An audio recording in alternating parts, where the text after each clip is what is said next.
Always. Get ready, huh? Or the last. Had to get a jump. I can see that. I don't think you need that. I feel like you just wake up with that thing. What's up, Bobby?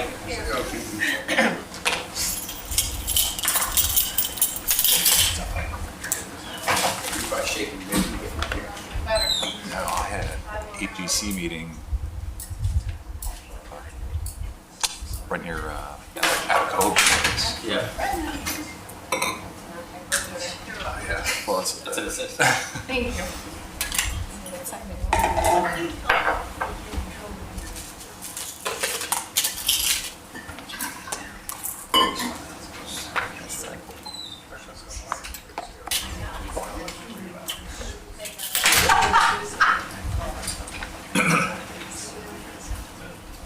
But no, I guess I can't say that.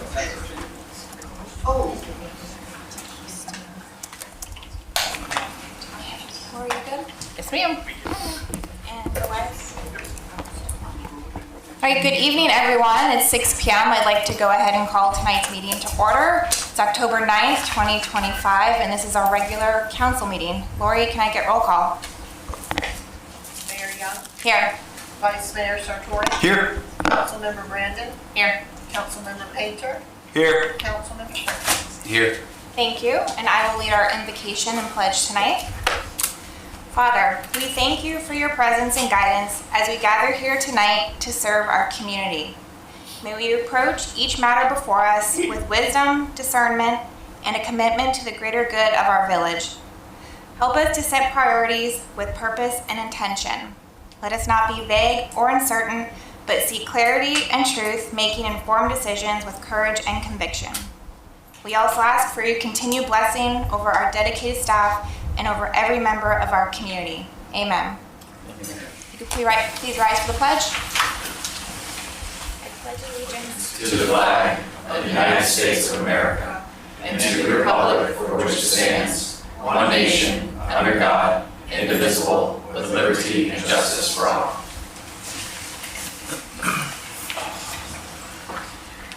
Okay, we do not have any presentations tonight, so we will move on to the consent agenda. Lori, is there any public comment cards for the consent agenda? Yes, ma'am. Number 2. Okay, who submitted it? Marcia Nielsen. Marcia? Thank you. As historians, Pat Watkins and I are very careful with our listing of founders that we wish to be recognized, either with a village-sponsored brick or with signage at Remembrance Park. Each of us, our submissions were first: the first fire chief, the first police chief, the first village manager. There were many notable names that we considered: Mr. Schlussmeyer, who donated the land on which our public safety building is erected; Mr. Offit, who built the sewer system and enhanced the water system; Carlton Stoddard, whose vision of the Golden Circle influenced development; Jim Humphrich, who initiated the 9/11 memorial; and Joe Capretta, the longest-serving council member. I could go on. As I said in my speech at the ribbon cutting, we stand on the shoulders of giants. At present, there is no policy, no procedure, nothing in place that would govern additional signage in our Remembrance Park or on any village property. A precedent whereby anyone can have a plaque placed on village property without any specification criteria would be set. It would be extremely difficult for future council members to vote no on any person's desire to remember someone with a plaque. We have a place that the Paterno family and anyone can be remembered. The purpose of the BRIC program is to honor those specific people who over the years have contributed to our village. The program is open to everyone. I personally cannot support any future signage in remembrance. The present signage is tasteful, aesthetically pleasing, and not overwhelming. In additional plaques and memorials are allowed, the message of our founding will be lost. Thank you. Thank you, Marcia. Lawyer, are there any other comment cards on the consent agenda? No, ma'am. Any other public comment on consent agenda? Council, you can either remove an item for additional discussion or make a motion to approve.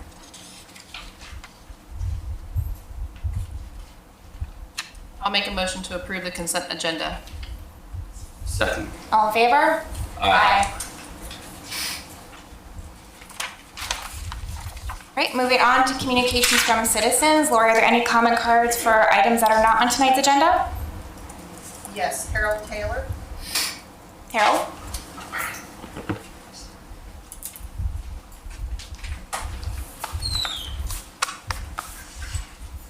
Before I get started, you didn't do the approval of the overall agenda. You missed Oh, it. Harold, well, thank you. Let me do that right now. Can I get a motion to approve tonight's agenda? So moved. Second. All in favor? Aye. Thank you, Harold. Thank you, sir.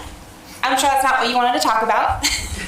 Okay, it's to do with quiet zones. At the Sequester Drive Railroad crossing, last fall a resident said Brightline had approximately 16 crossings a day. I throw in another 4 for freight trains, total crossings 20 a day. Each crossing, the horn blows 4 times over approximately 10 seconds. Total of 80 horn blows a day. Total time involved in that is about 3 minutes, 20 seconds.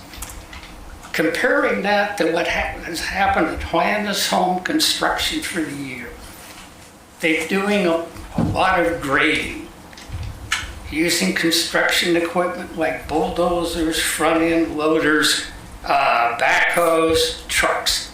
OSHA requirements, all that equipment must have an alarm system when it's put in reverse. All of that equipment, the alarm system goes beep, beep, beep, beep until it's taken out of reverse.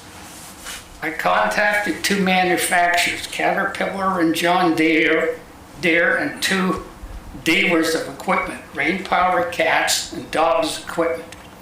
There's no information on the timing between the beeps. I counted them myself over 15 to 20 seconds, and the timing appears to be about 1 second between the beeps. In an 8-hour day, the number of beeps at that rate would far exceed the 80 we had to deal with for approximately 9 months. Grading did not occur every day, but a goodly number of days. The village got no record on how many complaints were made, and I'm sure there were a few. Federal regulations also now include hybrid and electrical vehicles. Anytime a hybrid or electric vehicle backs up, you have to have some kind of an alarm. Contacted 3 different dealers. Honda has a humming sound. Toyota goes woo. And Nissan, small chimes. In summary, if residents living next to Hannah's home can endure 9 months of construction equipment alarms, there is no reason that 8 or 10 people cannot endure 80 horn blows a day at a railroad crossing. The regulations on hybrid and electric vehicles and railroad horn blows are just a small part of the daily noise we have to endure. Public safety is more important than pleasing 8 or 10 people. We shouldn't have quiet zones. Public safety is a lot more important than trying to police 8 or 10 people that have complained. It's immoral. to place 8 or 10 people out of 6,100 people in the village ahead of our public safety. Thank you. Thank you, Harold. Thank you, Harold. Any other public comments? No. Any other public comment on items that are not on tonight's agenda? All right, moving on to communications from council. Anything tonight? Nothing in particular. Nothing tonight. Just have one item from my Municipal Operations Committee that we met with the Florida League of Cities last month in Orlando. And the two items it looks like they're going to be going to the state level for lobbying is sovereign immunity and possibly exemption, public records exemption for clerks. Both of those are still being discussed, but it looked like most of the group at that time were leaning towards those two. So I'll update you as we go along. Sovereign immunity is still being number one on that list as it's gone a long time, but there's definitely the security and protection of the clerks was heard during the conversations of other council members and staff from throughout the state on protecting the clerks' safety through public records exemption. Thank you for sharing that. I just had the opportunity and the pleasure of meeting with the executive director of another great nonprofit here in the Village of Tequesta, Tanya Barrett, the executive director of Golf with Cops. They're located right at 1 Main Street, and a great nonprofit organization that provides support in a number of different ways, not only financial, but in education and kind of navigating the family and the children of police officers that are killed in the line of duty. So just another hidden gem in Tequesta that I was not aware of. So I just wanted to recognize that organization and the great work that they do. But yeah, it's great for our first responders, specifically police, and their families to help navigate in the event of death in the line of duty. I thought it was just a hidden gem that I just want to let people know that we have right here in the Village of Tequesta. Thank you. Just two quick updates. Like Jason, I was up in Orlando a couple weeks ago for the policy committees. I'm the chair of the Finance and Taxation Policy Committee this year. We did not narrow it down to 2, so we'll be discussing at the October meeting property taxes, which is the elephant in the room, of course, and then local sales tax options, and then also business tax receipts. And there's been bills already filed. I've been keeping Jeremy informed to eliminate the business tax receipts, and there's been some bills filed for some changes to homestead exemption percentages. So we'll be tracking those and working with the state this year, and I will keep you all informed. And then locally, I know you guys know about the Palm Beach County-wide Master Transportation Plan. The survey is probably going to be up for just another week, so council staff, the community, the website is pbcmoves.com. There's a link for residents and elected officials, and then there's also a link for businesses to take the survey. So it's really important that the county gets your feedback on how you think transportation and mobility should look in the future. It will also ask you about what your biggest frustrations are, whether it's traffic congestion or there's not enough, bus routes. It's really important information, so please take the time to fill that out. And that's all I have. Moving on to standing reports. Village Attorney. Thank you, Mayor. The lawsuits are flying. Two lawsuits were filed this week in circuit court challenging the legality of Senate Bill 180. One was filed by the consortium of local governments throughout the state. The other was filed by 1,000 Friends of Florida. Basically similar prayers for relief, injunctive and declaratory relief that the law is unconstitutional on a variety of levels. They both allege that the Senate Bill 180 is arbitrary and capricious, a due process violation, void for vagueness on what impacted local government means, what more restrictive or burdensome means. They both allege that it conflicts with Florida Statutes Chapter 163, which is the Community Planning Act that deals with comprehensive planning. They both allege violations of the constitutional single subject rule. All legislation has to be limited to one subject, and they both allege violations of that. The Thousand Friends of Florida lawsuit also alleges that the law violates the Florida constitutional provision on the Natural Resources Clause, and the Municipal Consortium lawsuit also makes a number of allegations regarding violations of home rule in terms of impermissible preemptions of prior acts of local governments, impermissible preemption because the language is arbitrary and vague. So all of that was filed this week. We will continue, we'll be monitoring this as it works its way through the court system. Both will be seeking temporary injunctions as well as permanent relief. So I would expect that we'll see something on the temporary injunction front within the next several months. I would hope that we'll keep monitoring both of these and keep you updated. All right, thank you. Thank you. Thank you, Keith. Any comments or questions for the attorney? No, ma'am. Village manager. Thank you, Mayor. We received a request from Martin County just today asking for a letter of support. They're looking to bring a bright line station to Martin County. We'll work with them to see what kind of language they're looking at, and we'll bring a draft for council to consider in November. I know we staff have agreed to talk about, you know, the safety improvements for the railroad. I know Mr. Taylor brought that up. So we did have a meeting for the safety improvements with FEC and Brightline. I say we, Doug did, September 17th. We are waiting on the agreement. We're estimating 45 days, or we were told it takes 45 days. Part of that discussion was that if we do these improvements, doesn't matter who pays for it, that we will have to take on the responsibility and maintenance for those railroads and those crossings, which we've never had to do in the past. So we'll see what that language looks like, and I'll bring to council for consideration. Tomorrow night, we are still expecting to have the country music concert that we have out in the park.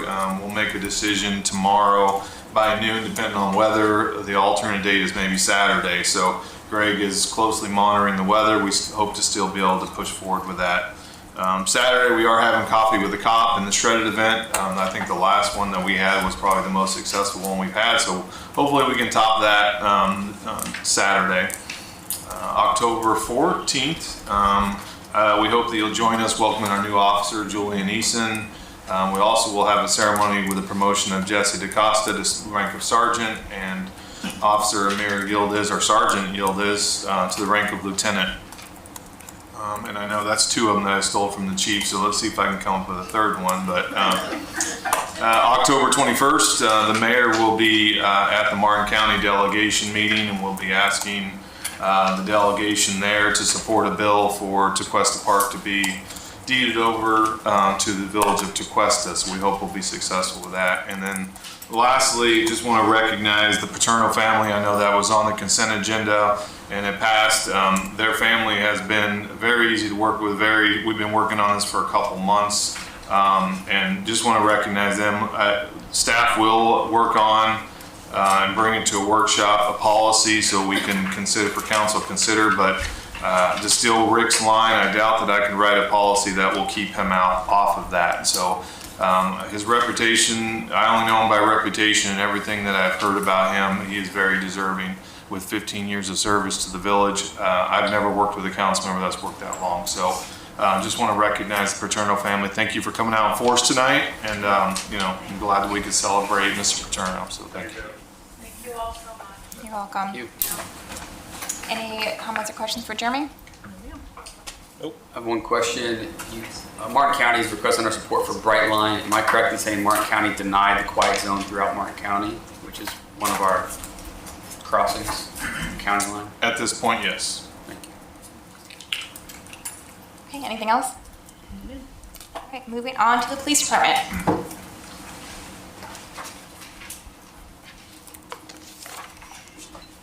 Evening, Mayor, Vice Mayor, Council. Before you have my monthly report. Just a couple of highlights since the manager stole a couple of mine.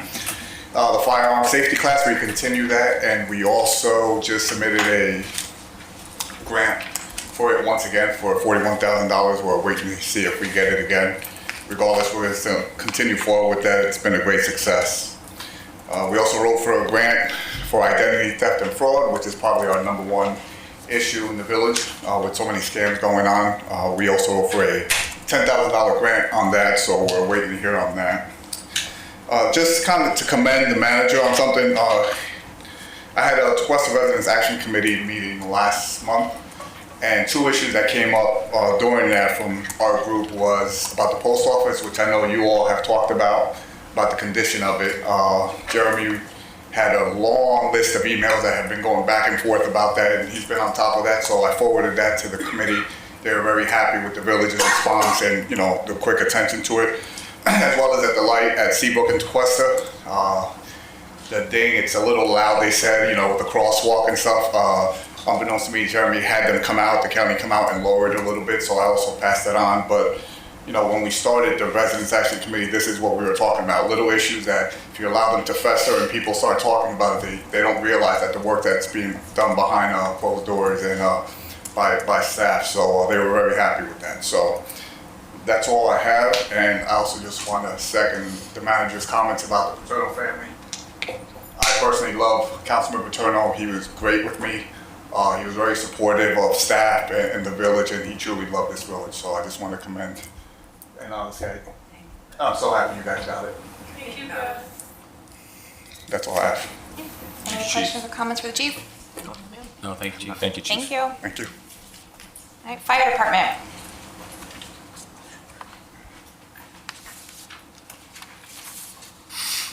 Good evening, everybody. Council, Vice Mayor, Mayor, Village Attorney, Manager, Clerk. I'm filling in for Chief McLaughlin tonight as he's not well. He's at home with the flu or something like that. So, just a couple of quick things, couple of updates. Last week we finished our interviews for our new hires. Really good candidates. We had about 9. We narrowed it down to 6. Those 6 will move on tomorrow and have face-to-face interviews with the chief. And then, please God, next week we'll send out letters or inform anyone who are hiring and start a list. But the 6 candidates that we narrowed it down to are excellent and will do a great job for this village. So we're very excited about that. Came with a wealth of experience and stuff like that, which we weren't used to in the past. So really, really good. Tomorrow we have 2 firefighters, firefighter Costio and firefighter Sambali, that will be heading down to work with Palm Beach County, as well as 7 other departments in dive training. They're going to be going down more so to train the trainer so that they can come back and train our divers. They're going to be working in blacked out water and dealing with obstacles and things like that, and just how to do it safely, whether it be a car upside down or with a car in a lake or anything like that around here. So they're going to bring back some valuable lessons, and then they'll train our people on November 4th also. And we are back in the schools at the moment, doing all the pub eds. We had the joy of doing 80 4- and 5-year-olds today. That was really cool. I'm still recovering. But it's fun. We love going out there and meeting all the kids and letting them see the fire engines and meeting all of us as well. So we're also doing that at the moment. And lastly, just working close with the police right now, watching these flash floods. We had some today. We are expecting some tomorrow and possibly Saturday morning as well. But we're prepared, and we'll keep an eye on the weather and just make sure that we're making sure that the village is looked after. So that's all I got. If you have any questions. Thank you, Councilman. No, thank you, Captain. No, Thanks, sir. Thank you. And last, utilities department. I'm Marjorie Craig, Utilities Director. There's a lot on this month's update, and even the summary list is kind of long. So, but you'll be glad I won't read it all of it. So we started a new year, so our dashboard is started at the beginning again. This is the end of the year, so you see the entire year's income. You've got an update for the projects and the timeline. For water main number 1, making good progress, but with all the rain and the high water table, we've had a little delay on the Gulfstream Road shutdown, and we're aiming for a partial shutdown Monday, Tuesday for paving only. We thought we would be done by tomorrow, so that is going to be extended for just a few days. Dover Ditch, we got really great news from DEP for full funding of the $157,000. As you know, the bid came in at a little bit less than the estimated cost of $315,000 for once. And so that differential, we were able to get DEP to go ahead and give us the additional funding because we have a few of the things that we're going to do as improvements that we found. So that's a benefit for both the town of Jupiter and the village. The water treatment plant efficiency upgrades, that's out to bid. We did have to extend the bid date because of a number of questions, and we are still receiving questions, and so we may have to extend it just to make sure that you're aware of that. We are also preparing a water quality master plan or implementation plan, so something to march forward with that we'll be bringing. And also you can see some of the pictures in the update of some of the projects. I think with that, are there any questions? Thank you. Any comments or questions, council? No, thank you. Thank you, Marjorie. Thank you. Thank you. so much. All right, moving on to the regular agenda. Under old business, item number 9, discuss and consider a motion to direct village staff to draft a resolution for a referendum question to be placed on the 2026 election ballot, and this is in regards to the purchase of the Main Street property. Thank you, Mayor. This item is consider a motion to direct staff to draft a resolution for a referendum question to be placed on the 2026 election ballot to purchase the 1 Main Street property. This is an item that we've discussed for the last few months. This will be the 4th agenda item that it's been on. A few meetings back, Keith provided a timeline to get language on the ballot for the March election, working backwards. If there is still a desire to put this on the ballot, we will need to get direction from council via motion tonight so staff can work on that resolution with the appropriate wording for residents to vote on. So kind of the last decision point is when you get that on there. Over the last couple of months, we have talked about a couple different uses of the property. We also have reviewed 2 appraisals for the property. In addition, during this time, we have discovered agreements with adjacent property owners, have met with the adjacent property owners to provide parking when the property is developed.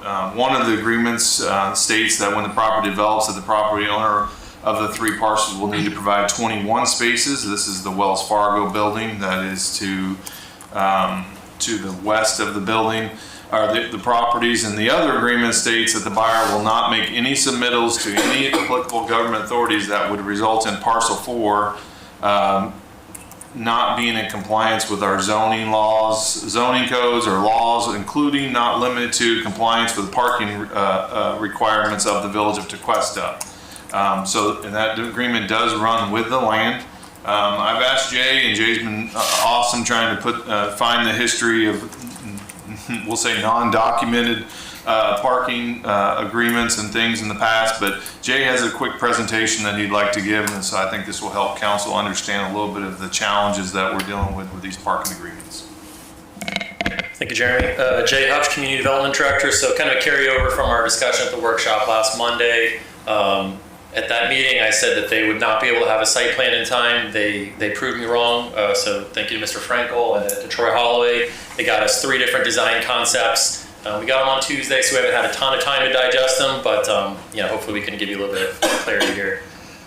So as Jeremy mentioned, there's 21 spaces owed for the Tequesta Corporate Center. There's currently 0 of those provided on site.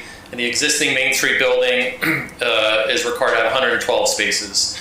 They're currently providing 44 spaces on site. So there's 24 behind the building and 20 spaces on Main Street, on the northern part of Main Street. We consider being able to be counted for that property because that was what was shown in the original 1999 approval. So there's technically an 89 space deficiency for the existing building on Main Street. What the plan that they've showed us, they've mostly met it, but they're showing 112 spaces, which is a negative 21 parking space deficiency. So here's the proposed plan. You see they're providing 47 spaces over there on the south portion of the site. However, they're counting 21 spaces on Main Street. These spaces were not intended to be used for the existing building on Main Street. They were kind of intended to be used for the other 3 parcels. So we do not believe that they should be counted for that existing building on Main Street. We are allowing them to count the 20 spaces on the northern part of Main Street for that, but not those other 21. So that usable park space, I think, that's shown in that plan kind of goes away because I think you'd have to kind of flip it and provide 21 additional parking spaces for that Main Street property there. Additionally, they're providing the 21 spaces for the adjacent property that are owed right here. We think you'd have to put in a landscape buffer there as well. Again, they've done this pretty quickly, so it's not an official site plan, but the yellow area is a spot where I think it'd be difficult for those angled parking spaces to even back out. So there's probably some stuff that would still need to be worked on here. You probably need to push those angled spaces a little bit further onto the property. But just want to point out, Troy did a phenomenal job, but it's not a fully designed site plan. And one other thing to consider too is this plan would close the cross access, right? You can currently cut through this plan because of the new parking spaces. You would not be able to have that kind of connectivity between the Wells Fargo site and Paradise Park. One thing you do is you pick up 27 angled spaces on Bridge Road. So here's a kind of a summary of what I just said. So those 3 spaces that are X's are spaces that we would not be able to use for our property. These check marks are spaces that we'd be able to use for Paradise Park. So you'd have 48 total spaces for park use, roughly 2.2 acres for that park usage, which in total it's 3.2 acres of park space. So you'd have about 63% of the total parcels would be usable for park space. The remainder would go to parking. And one thing to also consider too is those parking spaces do not exist currently, right? So we would have to actually construct those parking spaces. This is another plan they showed. So this one shows closing Main Street off on the south end. It enables you to pick up a little bit more green space. This plan, however, it counts, see the little strip in the red over there? There's a shared parking agreement with the old Bank of America building. But those spaces are also used for that Bank of America building, so we technically don't consider them being able to be counted for the Paradise Park property. So you'd have to probably provide 12 additional spaces onto this property. This one also routes the traffic would be routed over through Main Street to the east and then down to Bridge Road. You lose the 21 spaces on Main Street, but you do also pick up a little bit more spaces on Bridge Road with this because you don't have Main Street cutting through. So the question is, also how many parking spaces would we need for our own park if we were gonna, construct a park? And what I say to that is there's no perfect answer, right? Parks parking is context sensitive to each specific case. There's no exact science because each park is different. It's situated differently. It's got different users and different uses. Some parks have substantial on-street parking nearby. Some are in areas that are more walkable or bikeable than others. So it's very difficult to determine how many you would need. I will point out urban parks tend to be in areas with public parking garages and ample on-street parking. So if you're trying to program a park with things like an amphitheater and farmers markets and activities, those tend to be in that area. And I'm going to show you some slides showing that. Passive parks, of course, have much lower demand. Of course, Remembrance Park, we've only got 5 spaces there, right? So depends on what we would use. However we design the park would determine what type of parking needs we have. Wellington Amphitheater is a good example here. So they obviously have a great amphitheater, but it's located at their municipal complex. If you look there, all those surface parking lots are owned by Wellington. So it's very easy to park it and have large events there. Another one is the Abacoa Amphitheater. This one has tons of on-street parking, and you also have 2 parking garages. So you get the parking garage that I've highlighted here in red, and there's another one to the right of where the amphitheater is. So obviously used for baseball as well, but there's a lot of parking in that area. Of course, everyone knows this one, West Palm Waterfront Landing, where you've got Sandy and Clematis by Night and all the events that they have. Great park, great example, but there's 8 public garages fairly nearby, tons of on-street parking, a lot of different mobility options too, with circuit and things like that. So then other ones, privately, locally, like downtown at the Gardens, the aerial shows it under construction, but there is a big green area. They have like summer concert series. They do a lot of events and activities and, kids movie nights on the green and things like that. But they've got the 2 parking garages kind of right near that area. Another one is Harborside. Of course, Harborside also has a parking garage and on-street parking. Another thing that we've kind of talked about before is could we put a restaurant on the park? So I looked for kind of a good similar local example where you have a restaurant that has outdoor seating, maybe a little bit of green space and activity on it, and then kind of did a little size comparison. So we did Lucky Shuck and Love Street. The area that you see there around Lucky Shuck is a roughly 25,000 square feet of indoor and outdoor space. The restaurant itself is a little under 6,000 square feet. So per our code, you need about 60 code required parking spaces. And then I overlaid this here. So the 47 spaces that are shown there, that's just what they designed on that other side of Main Street. So that shows you what 47 spaces would give you, plus the 25,000 square feet of restaurant space and green space. And then the on-street parking in total, you'd have 95 spaces for the restaurant and the park. And then of course on the northern part of that, you'd have a little bit more green space if you wanted to kind of put something adjacent to a restaurant there. So it gives you a little bit of an idea of what we could do with the restaurant on site. And that's my presentation. All right. Thank you, Jay. Council, open up for discussion. Okay. Yeah, I got a few items. First, I didn't think everyone was going to be able to have a site plan and parking plan this quick, and that just shows to the group, everybody who's worked on this project, including the owners, that's just an amazing job in a short period of time. This is the first time I believe I've truly grasped the parking situation. It's been confusing through this process to me. So just kudos to everybody working on this. And I think this just shows more of a reason why we want to work with these owners, if it's now or in the future. They've been really easy to deal with, flexible, getting things done, just wanting to work with us. And I think that's really a phenomenal thing, sometimes a rare thing.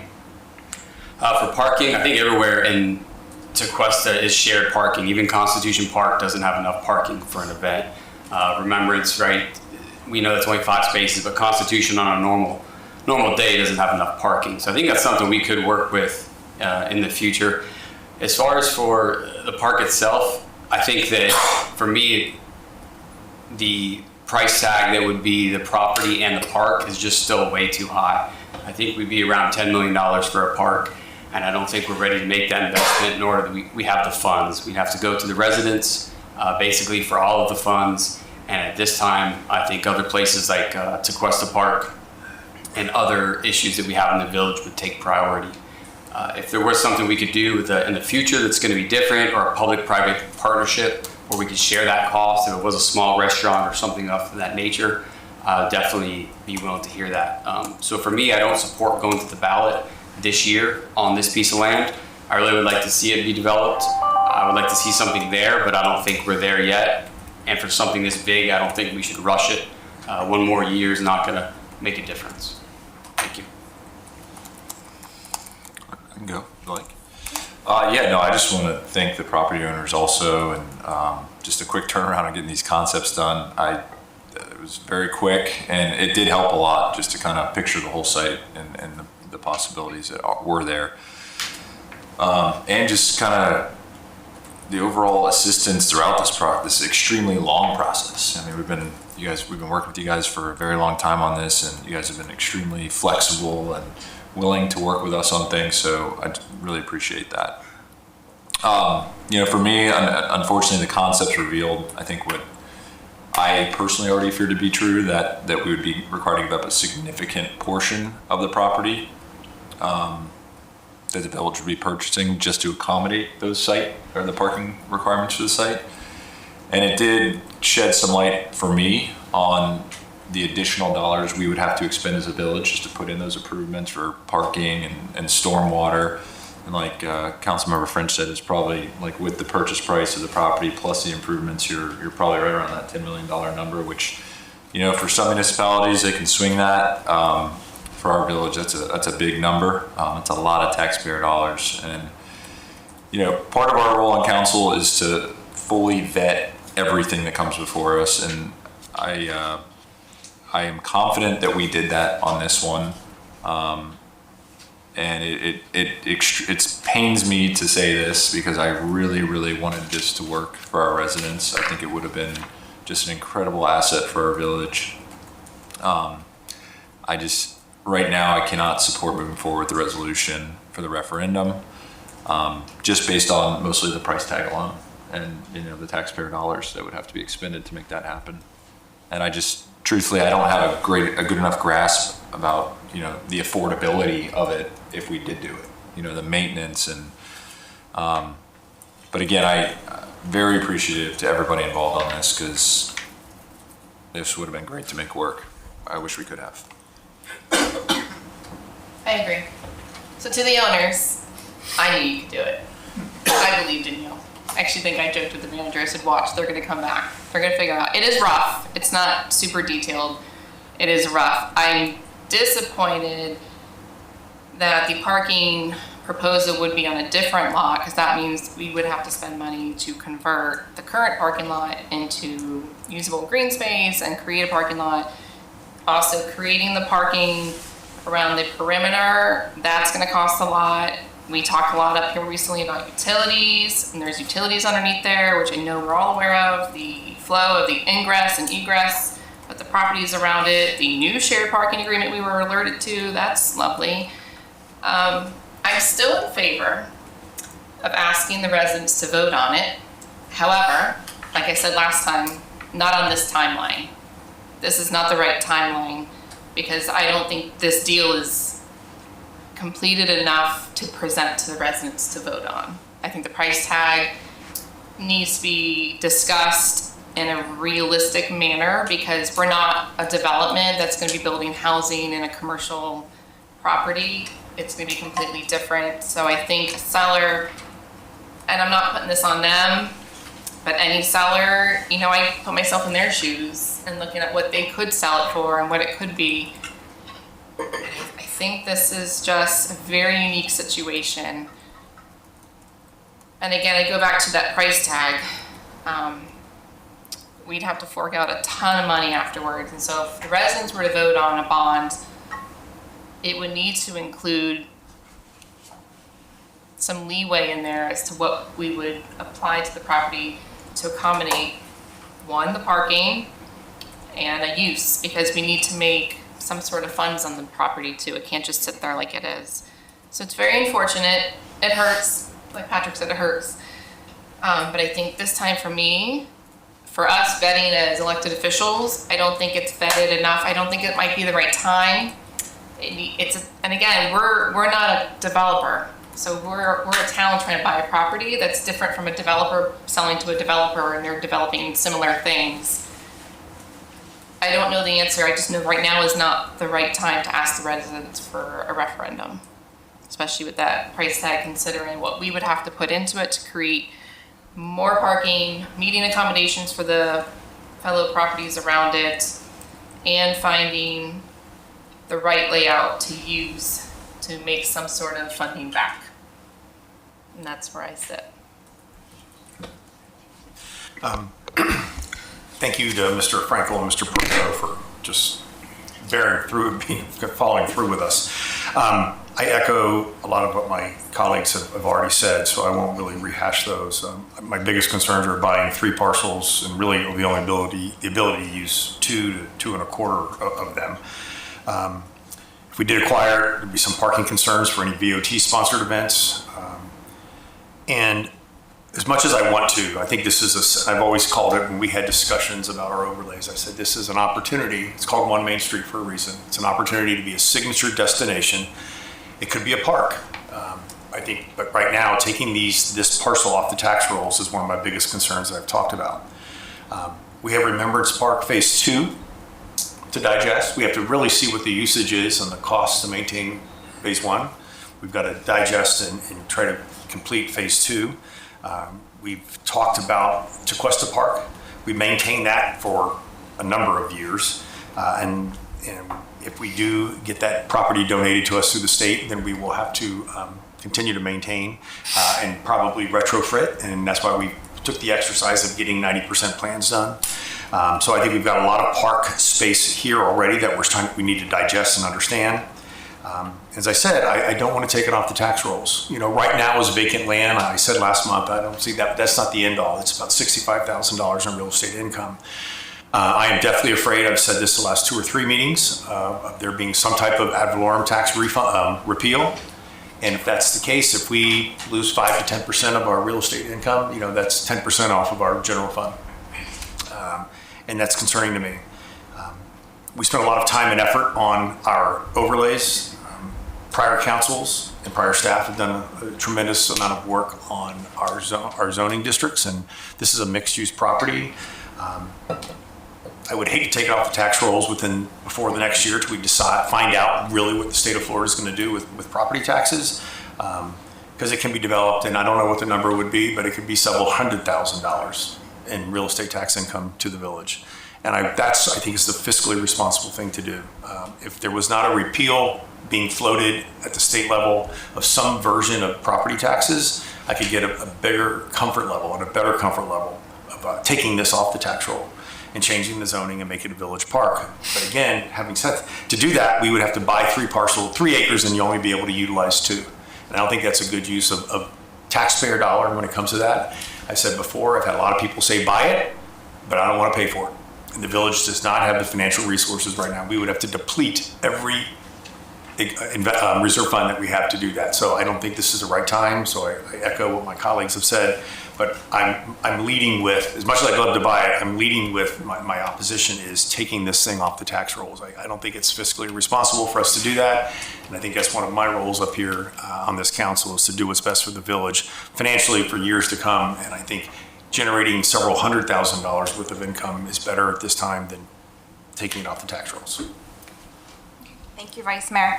I agree with some of what my other council members have said, so I'm not going to regurgitate that. I do want to thank the owner again for bringing this opportunity to us, working with us, and turning around those site plans so fast. That was very helpful.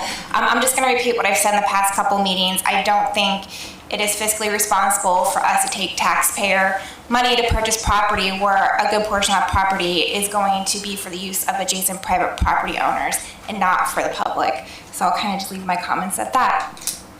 Lori, do we have any public comment tonight? We have John Eastland.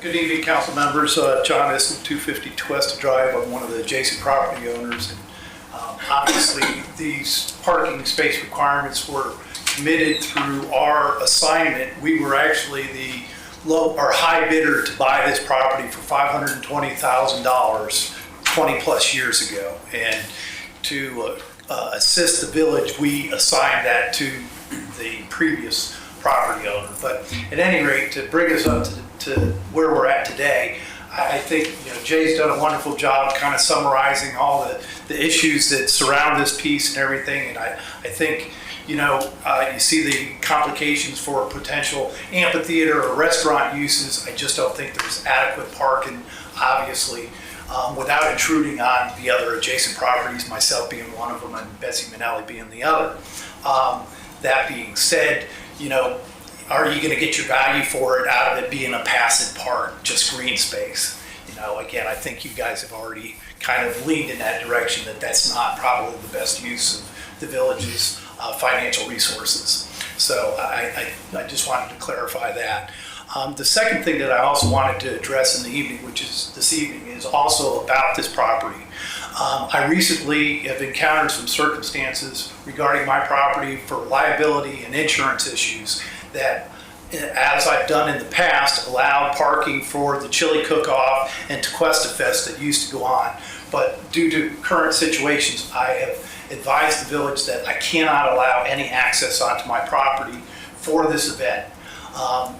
There's some rumors going around that I don't care about veterans, that I don't care about this village. I've been a resident for almost 50 years in this village. I've raised a daughter. I've owned property here. I still own property here. I am a very active, concerned citizen of this community, and I'm offended that, that is the word that's getting out.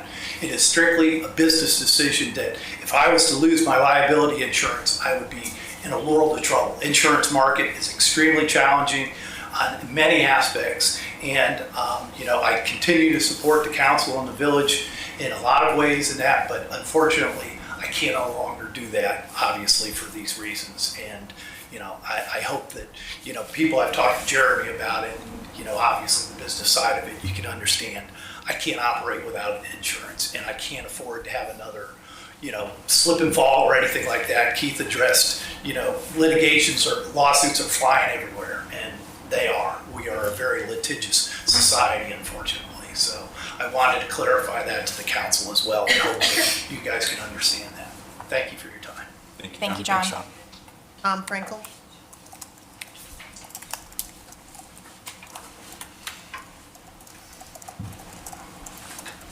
I really just put my name there in case you had questions I can discuss. I respect all your decisions. I think it's not an easy situation you're in.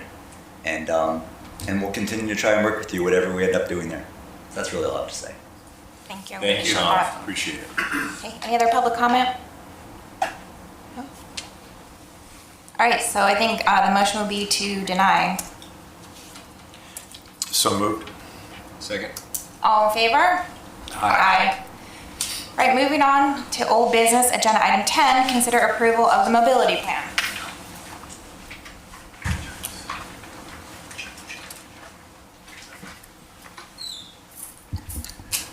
Good evening, Jay Hutch, Community Development Director, introducing the mobility plan. So as you know, we've had, I think, 3 different workshops about this. We're now, I think, ready at the finish line, ready to adopt it. I will say I've gotten a lot of good feedback from some outside sources about it. Kim Delaney from the Treasure Coast Regional Planning Council looked at it, and she said it was a phenomenal document. So hats off to our consultants. Alex is not going to give you the full presentation that he did before. I think I told him to read the room a little bit, go a little quicker this time. So he's going to give kind of an overview of it, and then I'll kind of talk about next steps at the end. Thanks, Jay.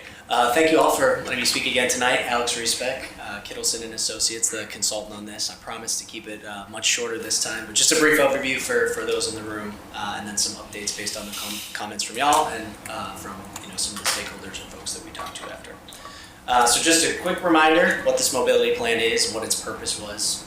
Is to connect the community, to enhance safety, improve traffic, and really think about Tequesta in the future, and to build a living document that can continue to provide guidance and thought throughout the growth and multimodal efforts across the village. So how the village can use this plan, the goal with this was to set aside some high-level goals that allow you to track and develop this plan across the village and over time. So to really guide and identify projects throughout the village, to support funding strategies and identify funding strategies for some of the priority projects and projects that we talk a little bit about. To shape policy, just continue to help guide some of that across the village. Coordinate with partners, working with the other counties as well as with the now MPO, used to be the TPA here in Palm Beach. Measuring that progress, so continuing to understand what's happening in the village as it continues to grow, and then to adapt over time, continue to evolve with technologies and growth in the village. So our general findings, again, just really quick, what we saw, we took a look at where residents are commuting today, how folks are moving across the village, what their commute times are.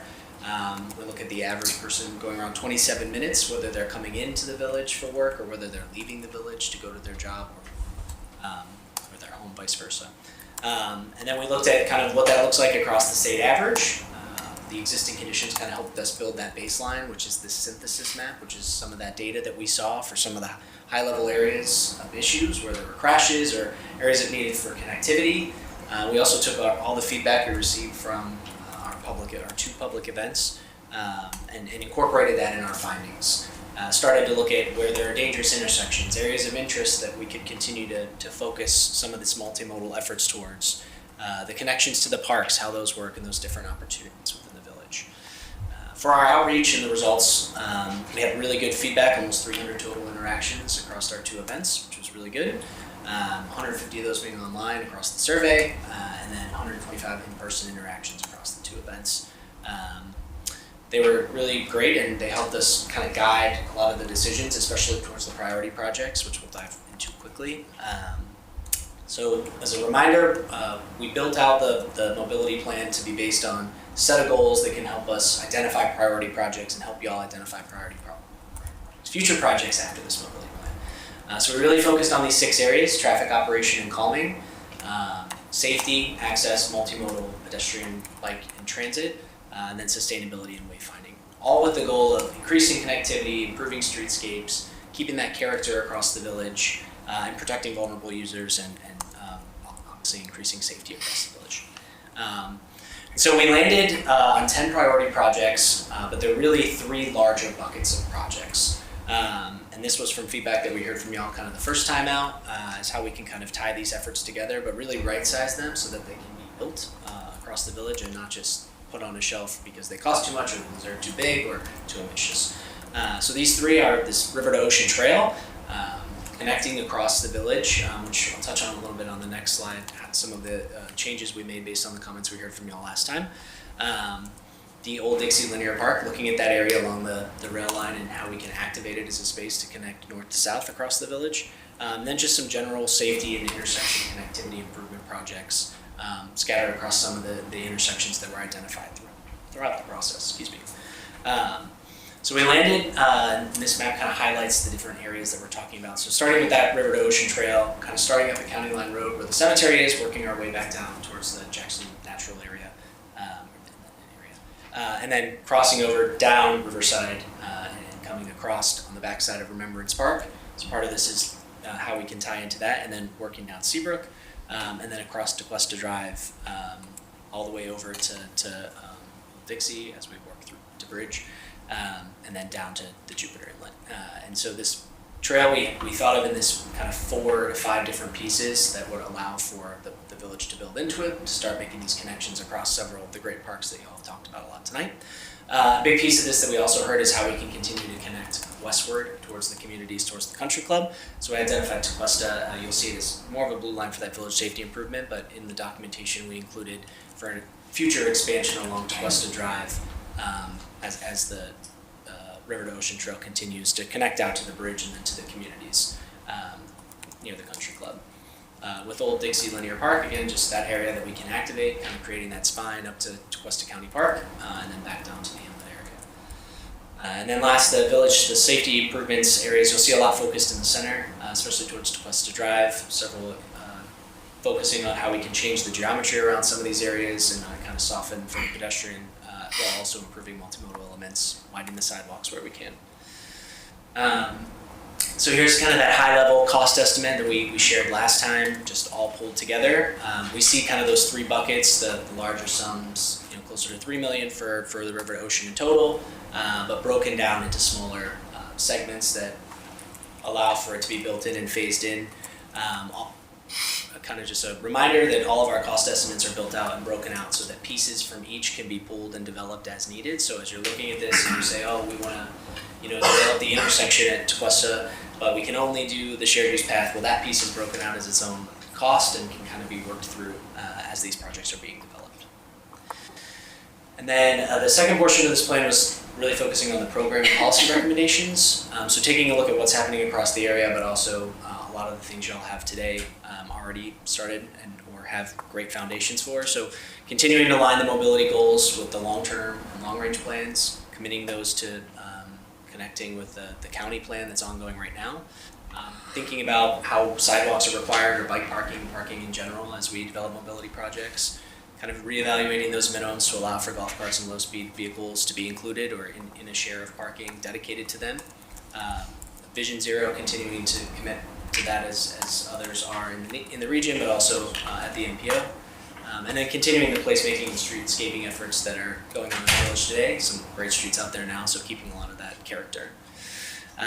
We talked a lot in the plan and previously about low-speed vehicles and this initiative to continue to focus around kind of this not emerging trend, but continuing to growing trend across the state. But just kind of balancing the difference between golf carts and low-speed vehicles, highlighting what those differences are, what some of the state mandates are, and building off the golf cart study from 2019. The e-bike and education safety piece was another large effort that we really looked into, is how we can continue to focus some of that energy, and a big piece of this was added based on some of the comments we heard from y'all, which I'll touch on section after in the final adjustments. But just focusing public service announcements, focusing school-based outreach, that's where a lot of the issues that are happening are, so kind of getting ahead of that, doing safety workshops with local PD in places like Constitution or Remembrance Park, and then just community rides and safety audits, more opportunities to show what safe riding practices are. And so for the implementation plan, we set the mobility plan up to be this living document, but also included an identification matrix where we can take projects, or y'all can take projects as they're identified by the public or others, and start to develop how it scores out, how it ranks in comparison, and then tracking those metrics so that you can continue to see the standard that's continued to grow with the mobility plan and the types of projects that are working for the village. And so we identified the different action items, how we can work through developing a project from that funding to construction phase, by working through different priority projects, as well as guiding through the different matrices of the tools that we're offering, including some of those funding strategies, so applying for the different TPA grants and things like SunTrail and some of the other great FDOT funding projects. So the revisions, so the big piece of this is a lot of the comments that we heard from y'all. I really appreciate it. It was really great. We also got feedback from the MPO as they were kind of a partner in this. At the beginning. And so a lot of this is, we revised that parking section, we removed anything about density increases, we really focused on offering flexibility, focused on supporting open spaces with the parking piece that we talked about. We uploaded the e-bike section to include the new state law, 462, which talks about future consideration for e-bikes and also requirements with helmets and speed limits. We talked and expanded on the funding section, talking a little bit about the opportunities on County Line Road in Old Dixie to the River Ocean Trail and having that as a priority project for SunTrail. And then we built in a further section, which we also heard from Palm Beach TPA about mobility on demand and readiness in that micro-mobility section. Just how we can continue to start to lay the foundation for future micro-mobility and transit within the village, or connectivity to transit in the village. Comment that we had heard was about the traffic calming elements. We did work with TPD as part of this to kind of work through what solutions would work. And then we also designed everything to kind of fit that state standard. So all of the feasibility designs align with your local code first, and then the county code, or if needed, DOT after, just based on those different design practices. The priority projects were scored out as they are now based on the feedback that we had heard through the data, but also through stakeholder engagement and public engagement. So kind of that lowest hanging fruit is first. Those projects are kind of first in prime to go. And then all the designs, we took into account any sidewalk projects that have been done recently in the village, but also any like mature trees or tree replacements, so that we weren't digging or destroying anything that had just been done or that had been there. And then I think Jay is going to touch a little bit on next steps. Sure. Thank you, Alex. Great job, sir. So next steps, assuming you adopt it tonight, we will immediately provide a final copy to the consultants who are working the Palm Beach County Countywide Master Transportation Plan, and then follow up with them and county staff to try and incorporate some things that we did into that plan. So some of our plans are things that the county could do in some of the unincorporated areas, and even with the county owning Old Dixie, maybe there's an opportunity where there's some cost share of things. So we'll definitely kind of start a dialogue with that group and work on that. We'll follow up with Palm Beach TPA, or the MPO now, about having projects included in the agency's long-range transportation plan and their TIP plan to receive funding. I think that was one of the big reasons they wanted to fund this plan in the first place, was to get us kind of in their queue for funding and for future projects. So we have some good relationships there and hope that we can get some buy-in on some funding. We're also in talks to commence a mobility fee study with New Urban Concepts. They're basically the only ones doing mobility fees in the state right now. They actually wrote or kind of co-authored some of the state legislation about mobility fees. So if we can get a mobility fee, adopted, that will actually help fund these projects through future developments. And that's what a lot of communities around Palm Beach County and the state of Florida are doing right now. So we're hopefully be able to bring kind of a proposal for that to you guys sometime in the near future. And New Urban has said they could get started on that in January. We're also then going to, after some of these discussions we've had, hopefully have a little bit more of an idea of what projects are maybe closer to being funded or kind of shovel ready. So we'll start bringing projects forward for inclusion in the 2026 strategic plan. So we obviously have some great projects and ideas here, and like Alex said, that the projects have actually been created so they can be broken up into small pieces. So we might be able to bring those 3 big projects, but say, hey, let's fund phase 1 of this project in the next fiscal year. So we definitely anticipate kind of having some discussions about that in the strategic planning. And then on the general recommendations, there's there's things like the e-bike safety that I think the police department's already doing, but with some of the new state legislation, there's some ideas that they can maybe start considering. Low-speed vehicle initiatives. It hasn't been in the presentation, but we actually have a really good map that shows where you can drive with a low-speed vehicle in the village, and I think it would change a lot of people's opinions on how nice it'd be to have a low-speed vehicle, because you can really get a lot of places in the village with a low-speed vehicle. So, I want to also consider creating parking credits for people who use low-speed vehicles. So that's something that maybe we can have a separate workshop with you guys on in the near future. But I think it's a really cool opportunity for the village to distinguish ourselves and create a unique place. And that's it. Happy to answer any questions. Thank you, Jay. Council? I got one question. Yeah, go ahead. Excited for all the projects around here. I love to see them get executed. I know it's going to be a long term. There's some ones with higher costs. It's going to take some time, but very excited. Low-speed vehicle parking, that's credits. I'd like to hear more about that. That is interesting. My one question is, we've done a lot of talk tonight about parking. We talk a lot about traffic congestion.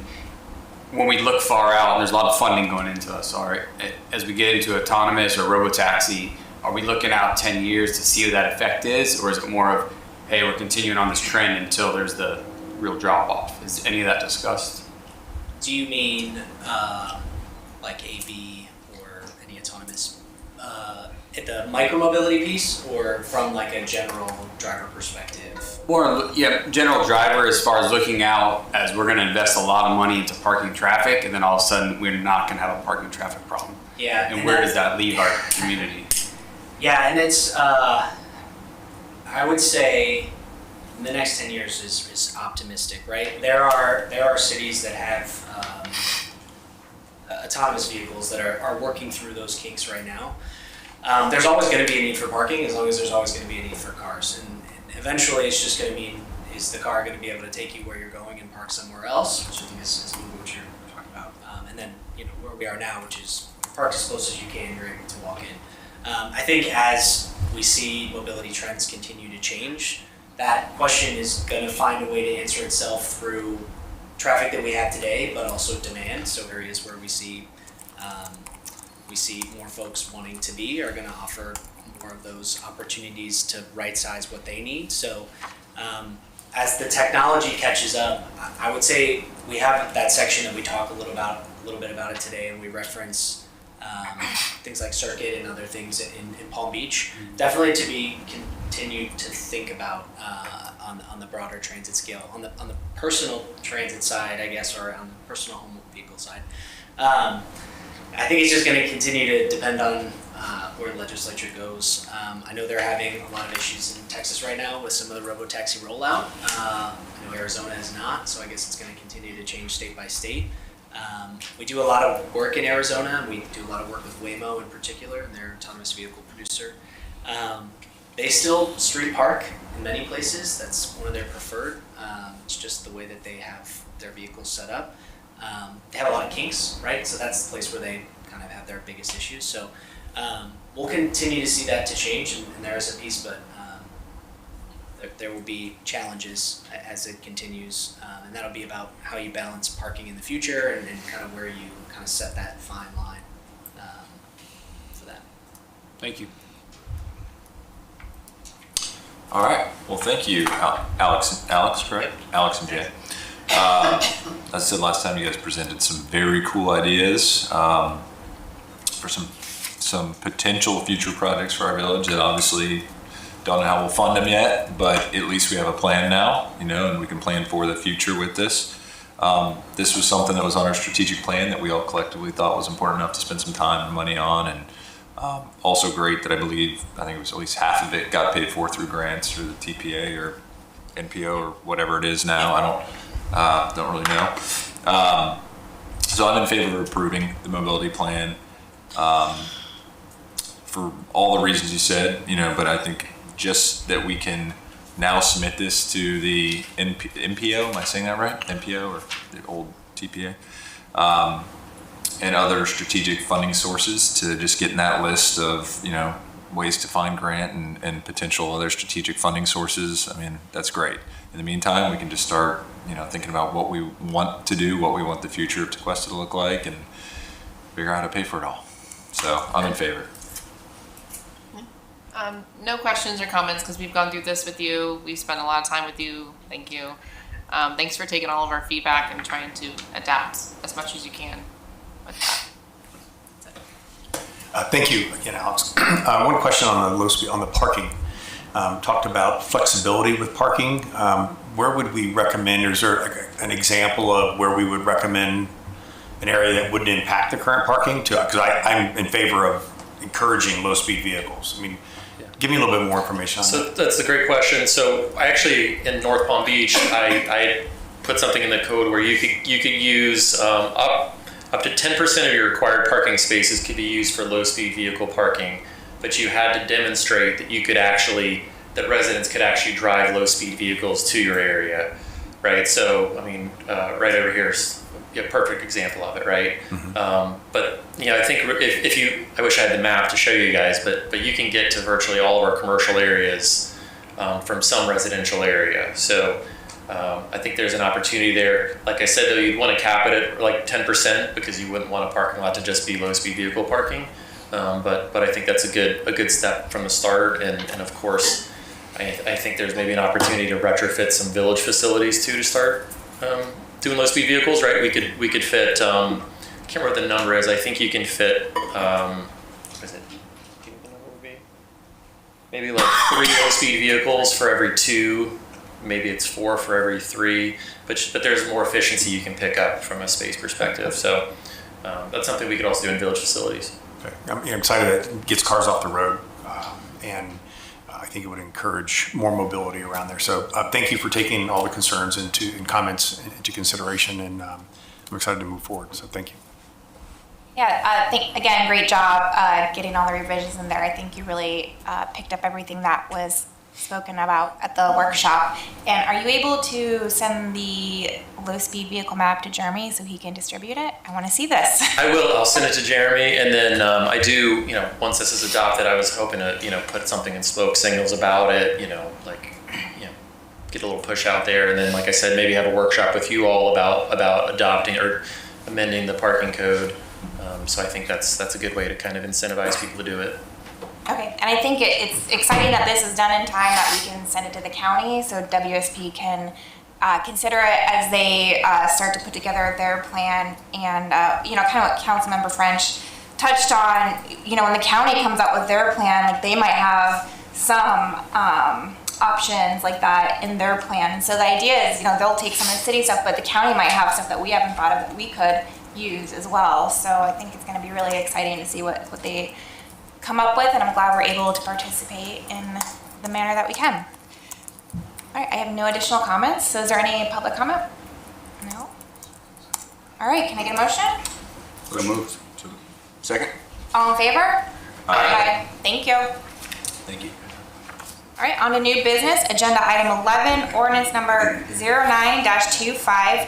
First reading. It is a comp plan amendment for Tequesta Country Club. Thank you, Mayor. Ordinance 0925, ordinance of the Village Council, Village of Tequesta, Florida, adopting a small-scale amendment to the comprehensive development plan in accordance with the mandates set forth in Section 163-3187 Florida statutes pursuant to a privately initiated application FLU 0125, which provides for an amendment to the future land use map designating 1.454 acres, more or less, of real property as recreation and open space, which property is located at 201 Country Club Drive, known as Tequesta Country Club, providing for compliance with requirements of Chapter 163 Florida statutes, providing conflicts clause, severability clause, effective date, and for other purposes. Well, thank you, Council. For the record, Zach Cicero with Cutler and Herring and Jupiter, here on behalf of Tequesta Country Club. Obviously, very excited to be here. We have a lot in store for you over the next few months.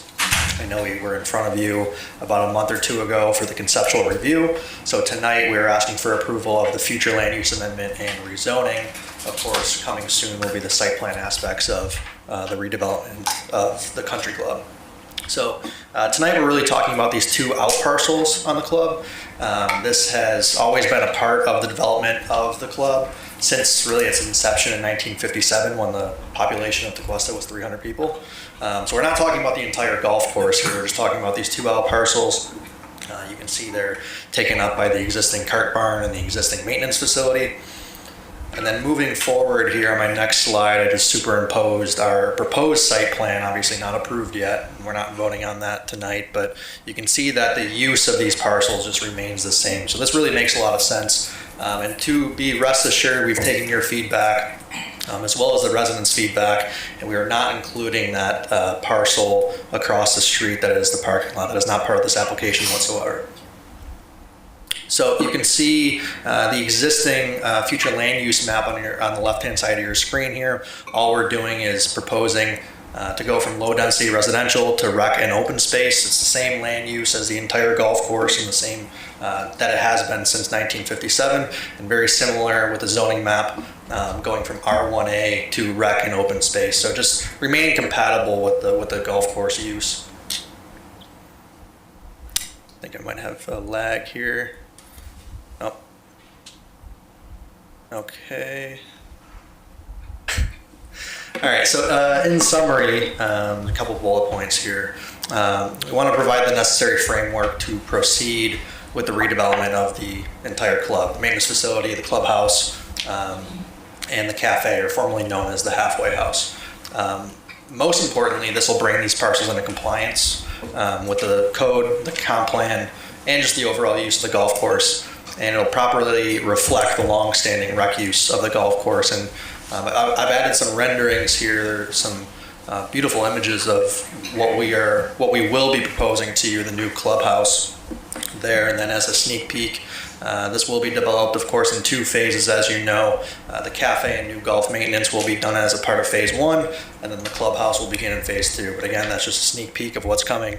I'll be back here in the next coming months to present that to you all. So very much appreciated. And the site plan is actually in review with staff, and they've been first class throughout this entire process. Very, very easy to work with. So very much appreciate all your feedback, and thank you for your time tonight. Thank you. Council? Awesome, thank you. I don't really have any additional comments other than what I said during the conceptual, so thank you. One question since conceptual. When you guys do your different phases, are you still having people park in the existing parking lots? And then how are they getting out into the green? In phase 1, yes. Phase 2, Are you just shuttle them out there? Because I had some residents say we don't want to walk. Well, that's a good question. That's why I'm asking. I will absolutely have that answer for you when we come back, because I'm not sure. I told them I would ask because you guys were going to be here today. Aside from that, you answered the other questions. I know a lot of stuff I heard was what's going on with that piece that's across the street. You answered that question, so thank you. And again, I really appreciate, I think on behalf of all of us, you taking our feedback, residents' feedback, and working with us rather than just coming at us. So I really appreciate that. Thank you so much. Appreciate that. Great job, no comments. I echo what my colleagues have said. I do want to thank planning and zoning, for looking at this as well. So it's the second review that it's seen. So P&Z went 5-0 in favor of this. So put a lot of faith in the vetting that happens there as well.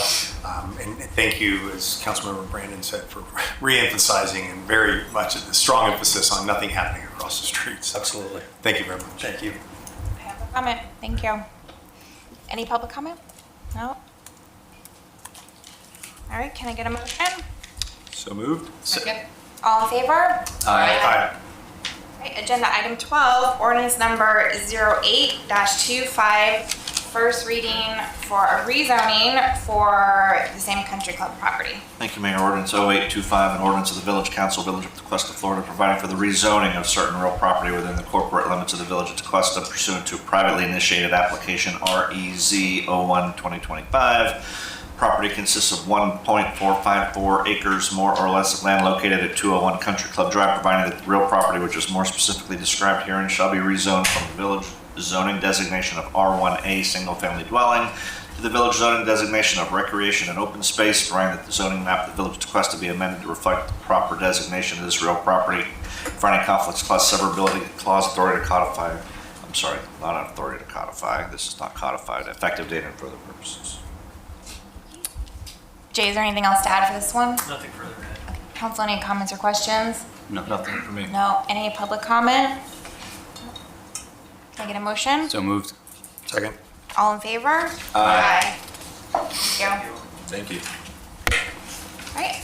Agenda item 13, ordinance number 11-25, first reading for a comp plan amendment for a property on 19626 Riverside Drive. Thank you, Mayor. Give me 1 second. Ordinance 1125, ordinance of the Village Council, Village of Tequesta, Florida, adopting a small-scale amendment to the comprehensive development plan in accordance with the mandate set forth in section 163, 3187 Florida statutes pursuant to a privately initiated application, FLU 0225, which provides for an amendment to the future land use map designating 2.1271 acres more or less of real property as low-density residential, which property is located at 19626 Riverside Drive, providing for compliance with all requirements of Chapter 163 Florida statutes, providing conflicts clause, severability clause, effective date, and further purposes. Thank you, Keith. So this is a rezoning future land use amendment for the Swan property that you annexed back in August. So just a quick refresher. In April, the Swans met with village staff, expressed interest in annexing to the village. It's located in our future annexation area. The plan had the property had an adopted site plan through Palm Beach County. We adopted that when we annexed the property.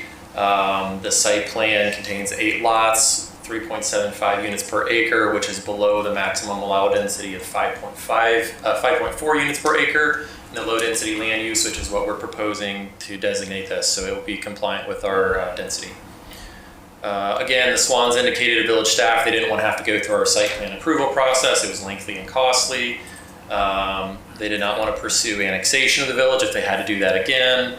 And the village staff in consultation confirmed that the existing site plan could be adopted as part of the annexation process. Actually, we normally would have done the future land use amendment and rezoning at that same time as annexation, but there's a delay because we have to send the future land use amendment to the state of Florida. So sometimes it can take 2-3 months for that to even come back. So because of that and because of the Swans construction timelines, they didn't want us to have to wait 3, 4, 5 months to figure out if we were going to even annex the property. So we figured out we could do the annexation, come back later and do what we're doing today. So again, this is all the stuff from the annexation. We formally adopted on August 14th. Now we have to assign the zoning classification and future land use. The most appropriate zoning is R1 single family, and the most appropriate land use is low density residential. So here's our current zoning map. All of the properties around it are R1. So we're just proposing R1, so it'll be consistent with all the surrounding properties. With the land use, same thing. All the properties around it are low density residential, and of course, Remembrance Park Phase 3 and Phase 2 you see there are recreation open space. We're proposing the same thing, low density residential.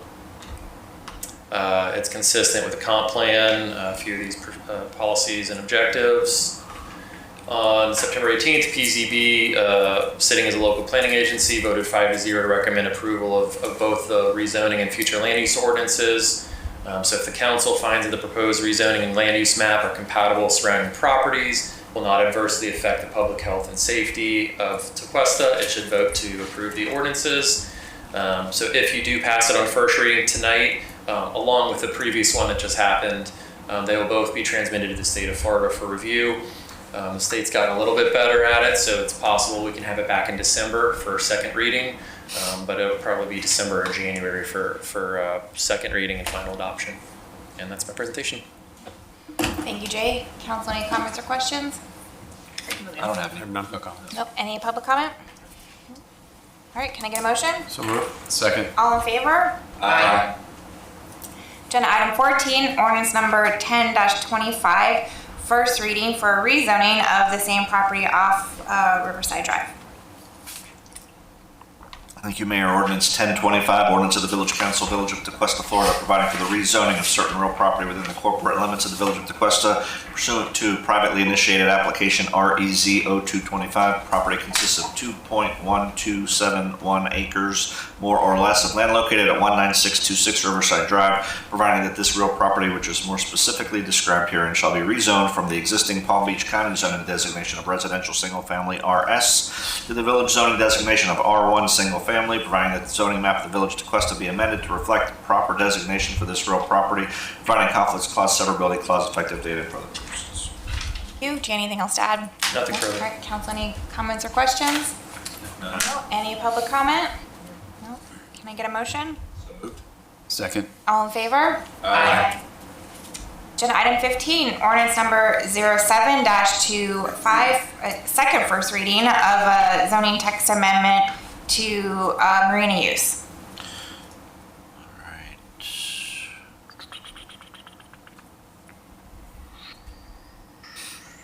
There we go. Thank you, Mayor. Ordinance 0725, ordinance of the Village Council, Village of Tequesta, Florida, amending Chapter 78 zoning, Article 10, off-street and on-street parking and loading regulations, Section 78705, required number of parking spaces to modify the number of required spaces for various marina uses, such as charter boat, wet slips, water taxis, and boat clubs. Also providing parking requirements for accessories and crew amenities, providing that each and every other section, subsection of Chapter 78 shall remain in full force and effect as previously adopted, providing conflicts clause, severability clause, authority to codify effective date and for other purposes. As you indicated, this is back for first reading with some significant modifications based on council discussion at the last meeting when this was heard.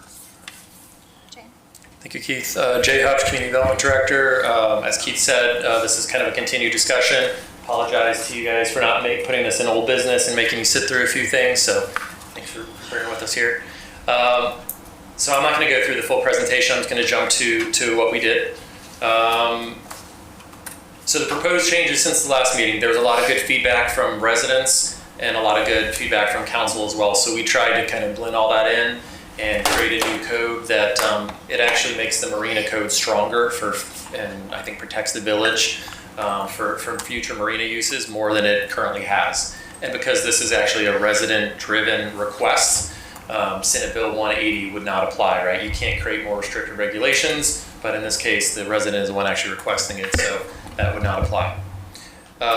What we did in working with the applicants here was create a new parking standard. So the 1 space per 2 slip that they were previously requesting, we made that so that it's only for the first 30 slips. So it only applies to kind of your smaller marinas, and their marina does fall under that. So they would be able to utilize that. But if a larger marina came in for the next 30 slips, you actually have to meet our current requirement of 1.5 spaces per slip. So that basically stays in effect. So if a large new marina came in, it would, we'd have that code there to protect us. One of the other, I think a really good suggestion, I think it might have come from you, Mayor Young, was how do we deal with liveaboards, boat rentals, boat clubs, and I think some people highlighted there's parking issues at a lot of marinas, right? I think we all around here know that, right? I'm a member of Freedom Boat Club, so I see it at the places that we go to, and that's because a lot of those marinas have restaurants, they have boat clubs, they have boat rentals, and when people are at a boat club, they're having multiple friends come meet them to go to Peanut Island or fishing or whatever, right? So typically, I think 2 spaces per slip is probably around where those land. So we propose that. So 2 spaces per slip if you're using it for liveaboard, boat rentals, or boat clubs. Crew amenities would require 1 space per 500 square feet. So technically, those shouldn't really generate any new parking demand because it's just amenities for crew that are already there. But the applicant proposed it. I think West Palm has it in their code. And so we thought it can't hurt to put that in there as well.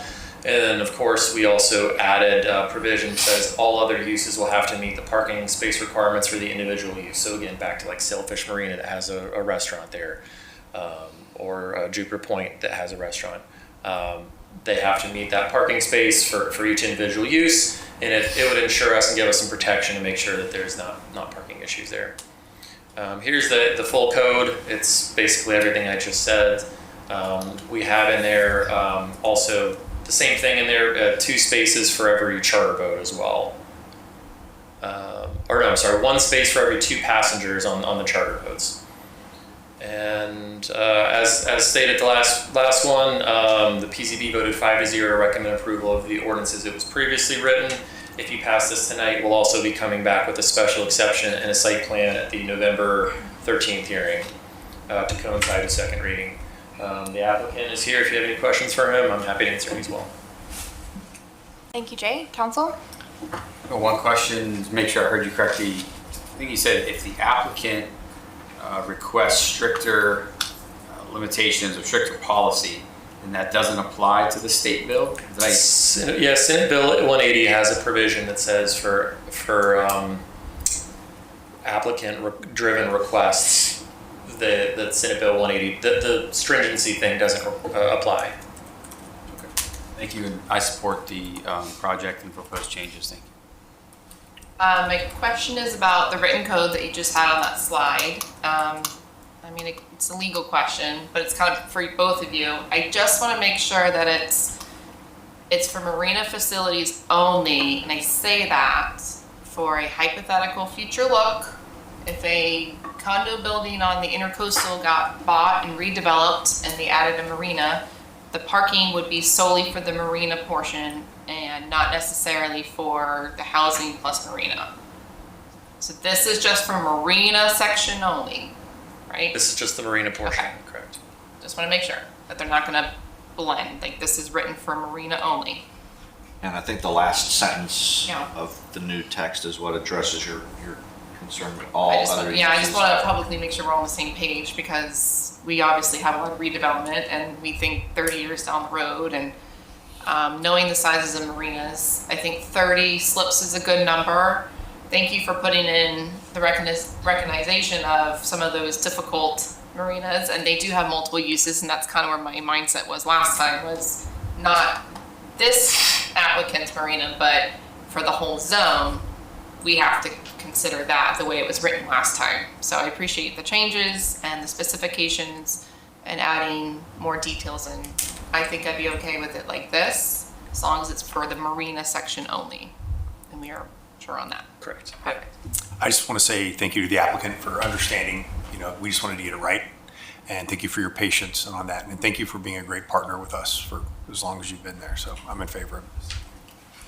Yeah, I'll second that. Thank you for putting in a little more effort and addressing all the comments that came up during the first reading. And I'm in favor of it. I agree. I greatly appreciate y'all taking the time to work with Jay for another month to tighten this up. I think it's right where it needs to be, and will protect us down the road for any future marinas that, could maybe or maybe not happen. So thank you. Any public comment? Yes, Marie Superi. Marie? Maria Superior, I live in the Country Club. The problems that were previously discussed still remain in this revision, which is unsatisfactory because it still lowers the parking requirements for every marina, despite ample evidence showing that municipalities that have lower parking requirements in Tequesta have major parking problems. You should therefore reject this proposed code change and give the applicant a variance immediately so that he can undertake his building improvements. No compelling reason has been given as to why lowering the parking requirement for all marinas is a good idea, because it isn't a good idea. However, variance is entirely appropriate here. To quickly go through the variance criteria as they apply to this property: 1, there are obvious special conditions that exist that are peculiar to this property. This property has very little land and it is mostly submerged. Number 2, those conditions don't result from the actions of the applicant. They've done nothing to create this. Number 3, granting the variance won't confer any special privileges. There are no special privileges being granted here. Number 4, literal interpretation of the code would deprive him of rights commonly enjoyed by other properties and would work a hardship. The hardship here is obvious, and other properties get to have second stories. Number 5, this would be the minimum variance possible. This is minimum because here they're not changing the number of parking spots. And number 6, and granting the variance will be in harmony with the general intent of the code and will not injure the area or be detrimental to public welfare. The general intent of the code is not to create parking problems, and we know that on this site there aren't any. All of these criteria are clearly met here, so a variance is what's appropriate. This change still results in a reduction in the parking requirement compared to what is currently in the code for every possible marina. Because this change gives every marina the ability to have one space per 2 slips for the first 30 slips, bigger marinas would also have lower overall parking requirements than is currently required. There's no good reason to do this, and there was overwhelming evidence from residents at the last meeting showing that there are parking problems at many marinas. Finally, granting a code change where you wouldn't give a variance is a very bad idea because a variance affects only one property while a code change affects every property in the zoning district. Making this change would defeat the purpose of the code. A code change is not intended to be a loophole for a variance. The variance option is intended to protect the integrity of the code. Thank you. Thank you, Marie. Any other public comment? All right. Is there a motion to approve? So moved. Second. All in favor? Aye. Agenda item 16, consider approval of a piggyback agreement for Hydromax for our fire hydrant maintenance. Marjorie. Good evening, Marjorie Cray, Utilities Director. This contract is something that we budgeted for during the fiscal year 26 budget season to do repair, valve maintenance, fire hydrants maintenance, repair and flushing, and for all of the hydrants within the water utilities service area. So that includes unincorporated Hillsborough, Martin County, unincorporated Palm Beach County, and the Village of Tequesta, just to make sure that we have everything done correctly and then provide the information to the fire rescue departments for their ISO rating. Are there any questions? Council? So I know we do them now. If we go forward with having this third party do them, will we be doing any of them or just let them do all of them? So this is basic hydrant maintenance. That's a great question. This is basic hydrant maintenance. And in the past, unincorporated Palm Beach County, unincorporated Martin County, and then the Village of Tequesta Fire Rescue was performing that testing, and it was causing some issues. So because of that, for consistency and by state statute, we must actually make sure that we maintain those hydrants. This helps us with compliance. This is a very, very important contract. But we still will do, if there's like a major hydrant maintenance issue, we will absolutely repair it, replace it, do the more in-depth hydrant work, just like we have in the past. Okay, that's why I asked, because obviously anything ever happens, the worst case scenario is never good if you open it up and it doesn't work. Especially with these asbestos, these AC pipes, it's really important that we have a consistent maintenance program. That's fine, I just want to make sure that our crew is still going to basically have access to do them if needed. Absolutely. Okay.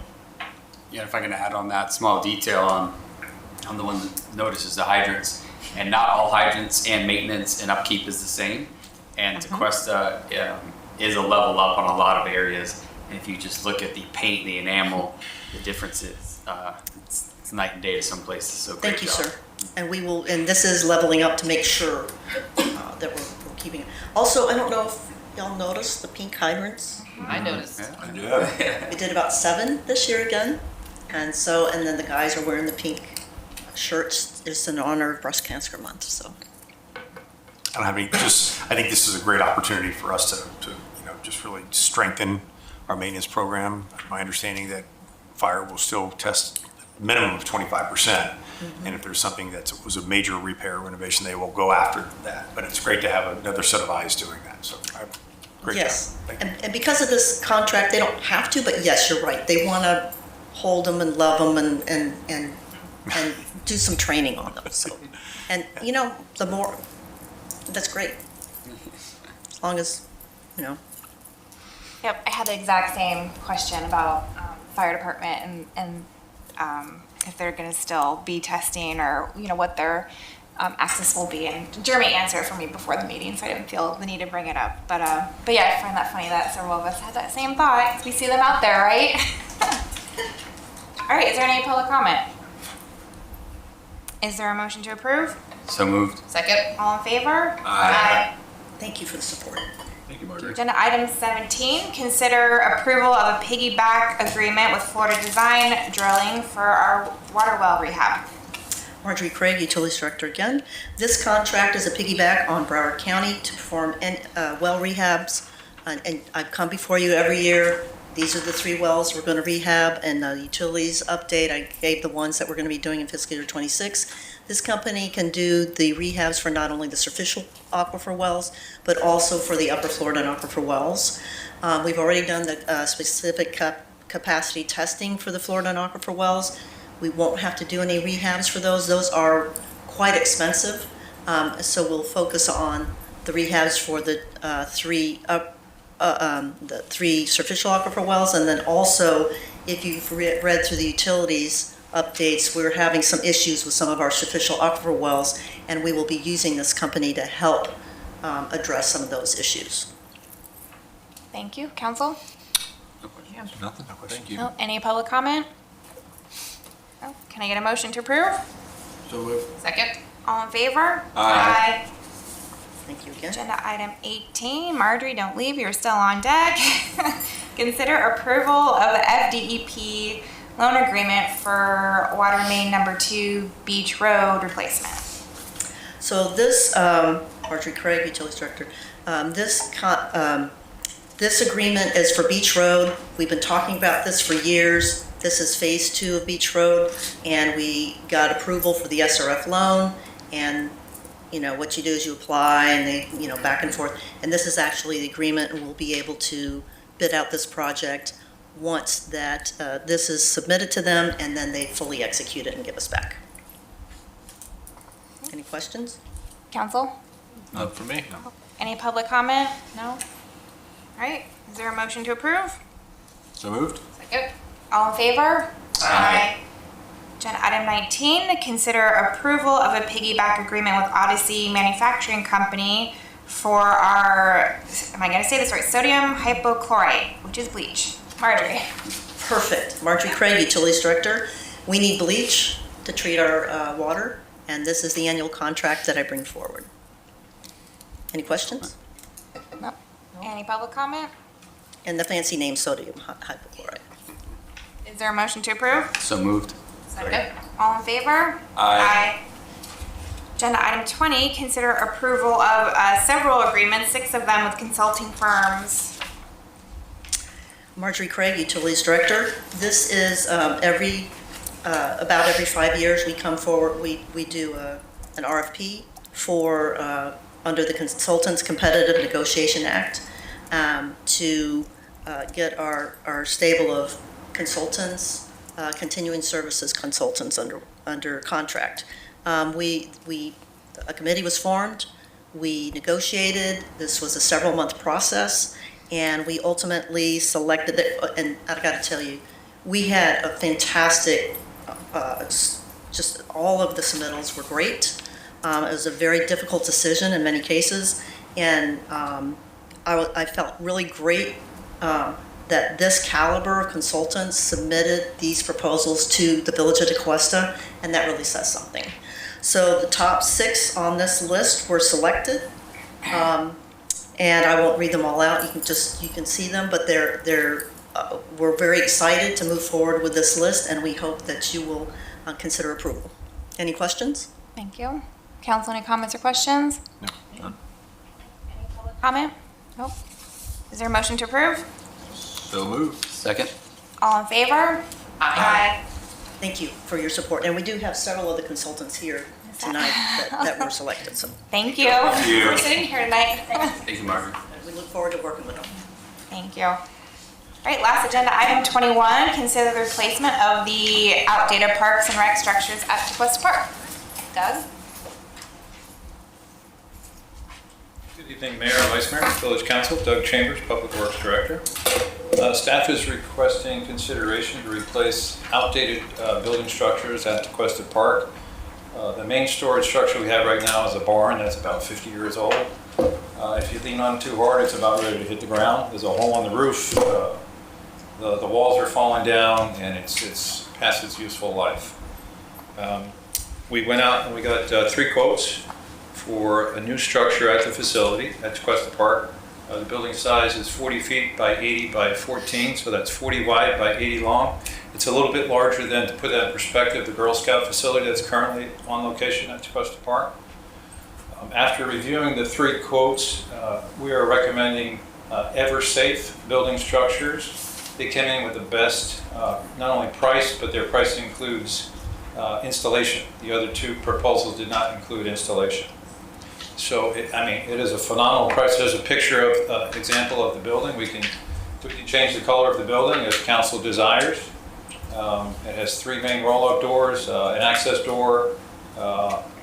We have a 40-year warranty on the panels, a 20-year warranty on the rust-through frame, and a 12-year warranty on the workmanship. We are receiving, so the price we got back from Everstate is $53,778. And again, that includes installations and stamp drawings, so we can move ahead with permitting and putting that facility on a concrete pad, a reinforced concrete pad. That would be an additional cost, the concrete pad to the village. And project timeline from deposit to installation would be approximately about 4 months.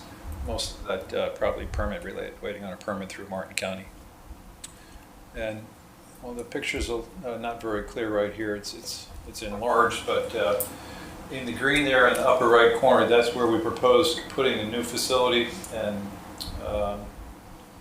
all the circles in red, or the boxes there, those are existing storage facilities, with the exception of the one at the bottom. That one's already been removed. That's the old trailer home that was there for 40+ years. We've since removed that. So I think this is a great opportunity for the village. We have a phenomenal price for this structure, and it will be used for events, equipment, landscape equipment, all of the equipment not only Public Works uses, but Parks and Recreation Department has. They currently do not have storage for their all the things that they use for events. There's no storage over at the community center. There's no storage over at Station 11, and everything's sort of clogged up in those older facilities there. So this is a good opportunity for us. Like I said, we have a great price, and the discount is only good till the end of the month. That $13,000, $14,000 discount. I can answer any questions you have about the process or the building itself. Thank you, Doug. If I could add just one more thing. Doug never needs any help, but we did make it a little bit longer than like the Girl Scout house, because the future land use, when we were working with Kimley Horn, they did say that to put like some of our electrical equipment in, if we ever build that future plan out, that we'd put it in the back of this building, like the last 5 or 10 feet, I think. And so we'd let's get it a little bit bigger, so that way we're not taking away from our space. So that's the reason why when he said we're doing a little bit larger than the Girl Scout building, and that's the reason why. Okay, thank you. Right, any comments or questions? Funny you mentioned color. I have a pet peeve with monotones throughout the whole thing. And I would Can you go back to that slide? Yeah, I would trust you guys. I would recommend the village considering not a monotone look and do a lighter version on the larger portion of the building, a different shade on the bottom half, like that Hawaiian blue or something that kind of is cohesive to with the Park and Rec building. There's the colors. And again, I'm just thinking to future with that park, something that's just more friendly. I mean, it's not surrounded by trees, so I don't expect this to be like a hunting type shed where it's gonna be kind of camo-y. It's right up front, right when you pull in the park. So maybe a different, brighter, more friendly color, not monotoned. Maybe the trim be different from the mass centerpiece. A two-tone color? Yeah, just Or not a solid monotone, color? not all in the same color scheme. Yep, those are the colors we can choose from. I like the Hawaiian blue as a trim, With the white. because that also is cohesive with the rec center, with our parks and rec. Hawaiian blue? As the trim. And then something lighter and simple. I suggest keep it simple. I feel we could do better, because that's be right up front and it's not surrounded by trees. Again, it's not camified. I don't know, that's my personal I have no suggestion. suggestions on it if I go along with It's that. big too, like you said, it's 80 feet long. It's just saying. It'll be tucked up in the back on the east side, and the manager and I have talked about adding landscaping around the building as well. Okay. Yeah. My 2 cents. Will they send you like actual color samples? Because looking at this screen and mine, the Hawaiian blue looks very different. Yep. So it would probably be best to get some actual color samples, get those. physical ones, so we can just confirm everything. And the other, I guess the other part too is just to let everybody know that this has to go through Martin County through permitting and all that. So that's going to be a process. We hope that, you know, we can get it through, but, you know, we do have to go through Martin County. We can't approve that ourselves. So, but you said the price is to the end of the month. We're not going to do, are we going to do the contract before, Yeah, we're going to do the so contract. they'll let us cancel it if it doesn't get approved by the county? I'm not sure why it wouldn't get approved by the county, but I think they'll hold it.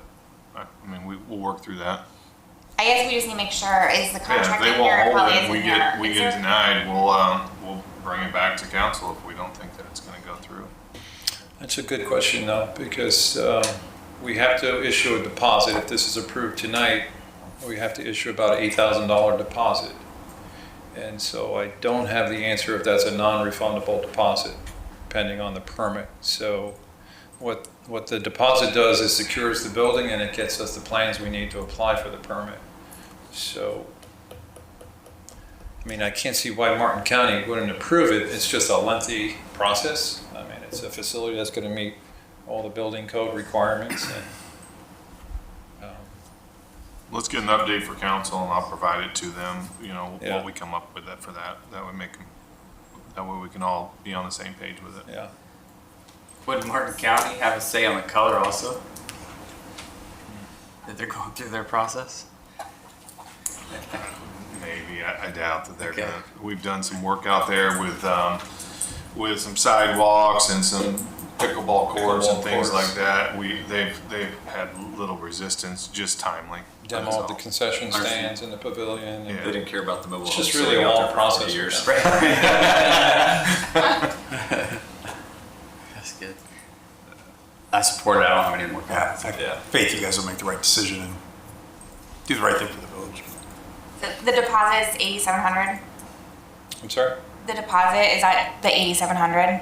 The 8,700? Yeah. Yeah. So, and are they signing, our agreement's not attached to this. Are we signing their proposal or We're signing their proposal, yeah. yeah, I guess maybe just make sure there's a termination clause that, you know, satisfies us in case for whatever reason, Right. Martin County denies it or makes us revise it, make it smaller. I don't know. Just make sure we're protected there. And then I'm assuming the location's been coordinated with Kimley Horn with the project, you know, the design we're doing for the. Yes. Great. And great job on pivoting from your original thoughts. I think originally you guys were budgeting for Samuel, and then pivoting to this, we saved us a lot of money. Yes. This From is doing a a CMU phenomenal building, price. so great job. Doug receives all the credit for that because he's the one that didn't like the cost of the other one, so we can beat that. And I said, challenge accepted, and that's what he did, so. Thank you, Doug. Yes, thank you. Any public comment? No? Is there a motion to approve? So moved. Second. All in favor? Aye. Thank you, Doug. Thank you, Doug. All right, council, are there any other matters tonight? No, Mayor. None for me.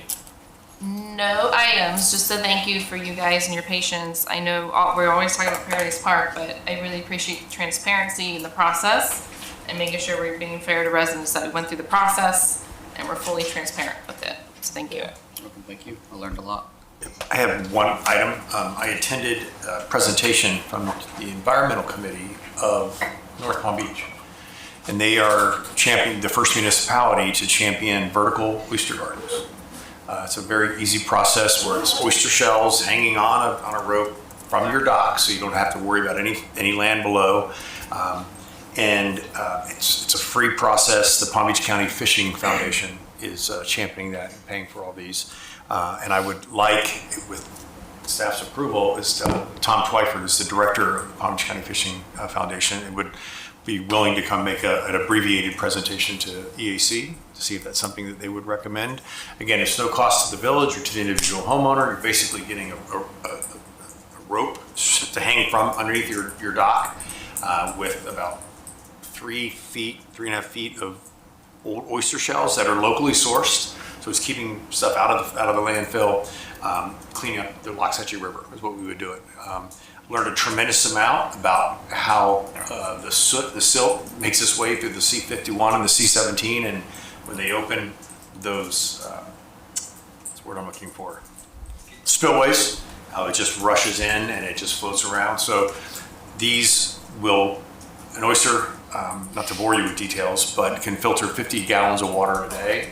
So if there's 1,200 throughout Palm Beach County, and of those 1,200, they average 14 oysters that attach themselves, doing a minimum of 30 gallons a day. It's over 500,000 gallons of water a day that is being filtered by these oysters, and it's no cost at all.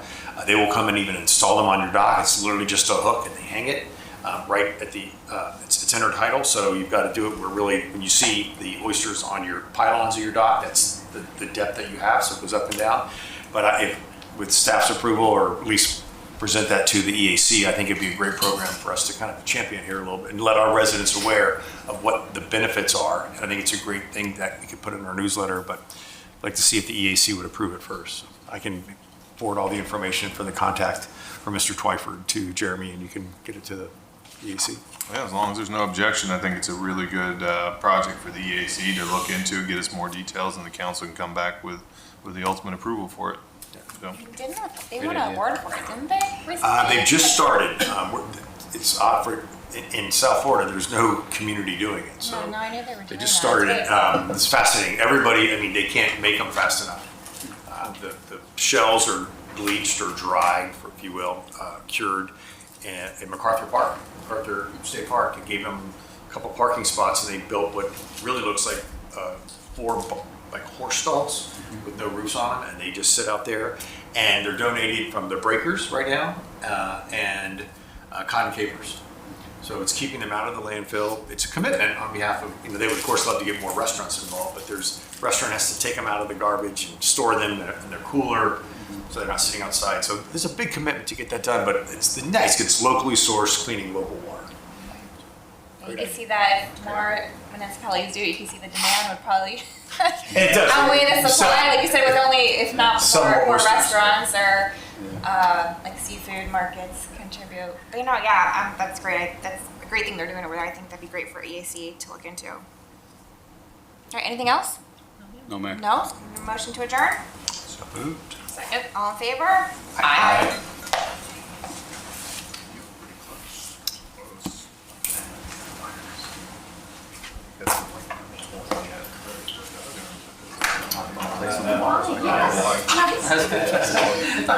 First I was thinking they were. Yeah, okay.